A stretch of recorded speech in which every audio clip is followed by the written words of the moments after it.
Hello! Hello, hello, hello! Magandang araw at magandang buhay at panibagong vlog na naman si Bonsaistang Lumpo. So, update lang tayo sa mga ating ginawa noon na bonsai materials. So, natatandaan nyo ito?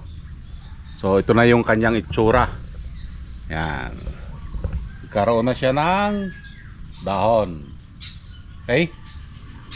So, nagmumukha na siyang bonsai. Yan. So, pati dito, yan yung kanyang back branch. Kikita nyo? Yan. So, yan yung pasilip dun sa butas na yan. At the same time, ito yon. Kikita nyo yan, yung maliit na yan. Yan yung pinapalaki natin para maging sanga dito. Yan yung kanyang plano. Okay? Kaya hindi muna natin winair para mabilis tayong magpalaki. Okay, so nakita nyo ito yung update niya after 3 weeks, 3 linggo ang nakalipas. Ito na siya, tinubuan na ulit ng mga panibagong sanga. So marami pang matatanggal dyan. Yan. Okay, so napansin nyo din na busy si Bonsaistang Lumpo. Okay, dahil nagpapagawa ng bahay, kailangan nating tutukan para mabilis, katulad niyan. Yan. So, nakikita nyo yan. So, sarado na yung gilid. Ang isusunod natin ay dito naman sa baba. Yan. Kailangan mahilamusan yan. Okay? So, yan yung inilagay natin. Yan o. Kita nyo? So hindi na siya butas, nasaraduhan na dahil yung ibang ibon ay pumapasok dyan, kaya pinalagyan natin ng spandrel. Yan.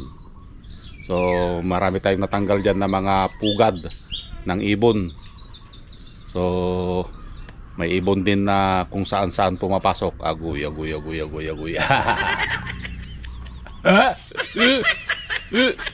Yung kakilala ko, napasukan ng ibon. Dalawang itlog.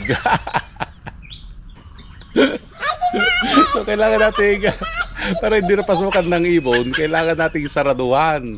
Okay? Para tumagal yung ating kisame. Okay? So ibang ibon yun na. Ibon. So at saka yun, pinapagawa pa natin yan, yung yan.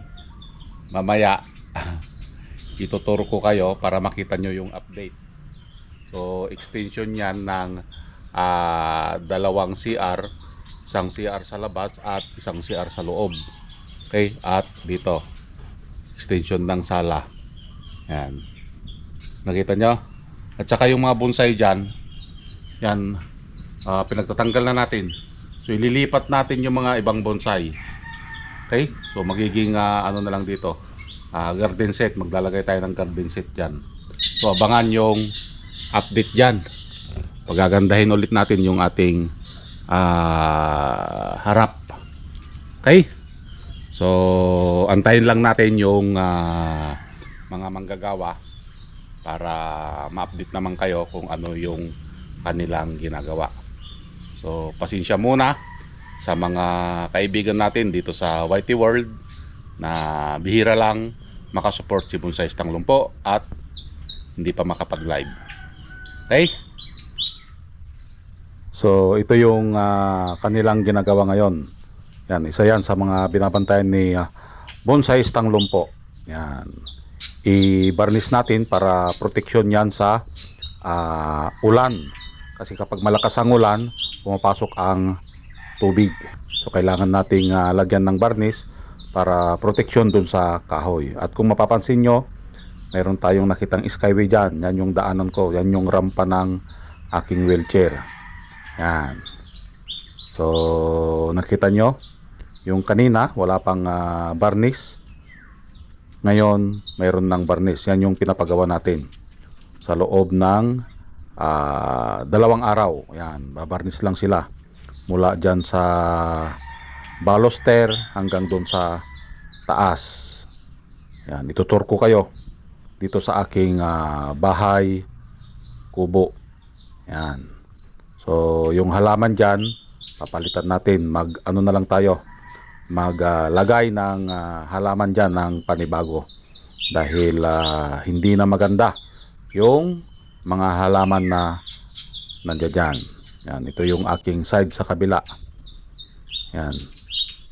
So, nandito pa yung pinakatungtungan nila. Yan, merong gumagawa din dito. Yan. So, yan yung nagbabarnis na isa. So, 2 lang yung tao na gumagawa dahil mahirap maghanap ng gagawa or yung tao na gagawa. Yan. Dito naman sa kabila, din ito sa aking binabantayan, yung renovation or extension ng aming lumang bahay. Yan. So ito yung isang CR. Yan, bali 2 CR ito. So, maliit kasi yung CR doon sa una, kaya nagpagawa ng mas maluwag.